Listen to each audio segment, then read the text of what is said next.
जंगल का राजा शेर खा पीकर आराम से एक पेड़ की छांव में सो रहा था। तभी कहीं से एक नटखट चूहा वहां आ पहुंचा और खेलने लगा।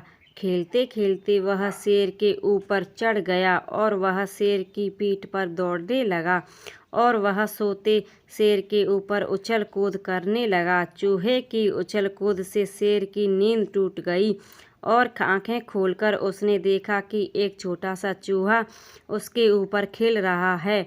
उसने बहुत गुस्सा आया और उसने चूहे को अपने पंजे में दबोच लिया। शेर के पंजे में आते ही चूहा डर गया और थप-थप कांपने लगा।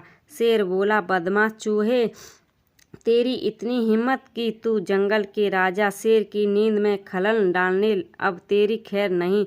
मरने के लिए तैयार हो जा, अब मैं तुझे मारकर खाऊंगा। चूहा गिड़गिड़ाने लगा, वनराज मुझे क्षमा कर दो, मुझे बहुत बड़ी भूल हो गई।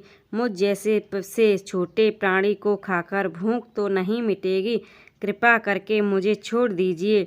अवसर आने पर मैं बहुत तुम्हारी काम आऊँगा। चूहे की बात सुनकर शेर हंसने लगा और बोला, मैं जंगल का राजा हूँ, मुझसे बलशाली इस पूरे जंगल में कोई नहीं। तू छोटा सा चूहा मेरे क्या काम आएगा, लेकिन फिर भी मैं दया करके तुझे प्राणदान देता हूँ। मेरी नज़रों से दूर हो जा और कभी मेरी नींद में खलल मत डालना। चूहा धन्यवाद कहकर वहाँ से चला गया।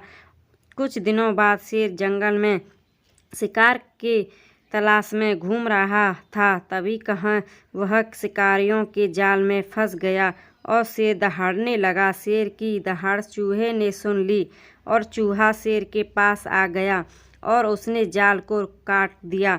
शेर आज़ाद हो गया। चूहे ने, वनराज आप मुझे जानते हैं, मैं वही चूहा हूँ जिसे आपने प्राणदान दिया था। शेर चूहे को देख बहुत शर्मिंदा हुआ।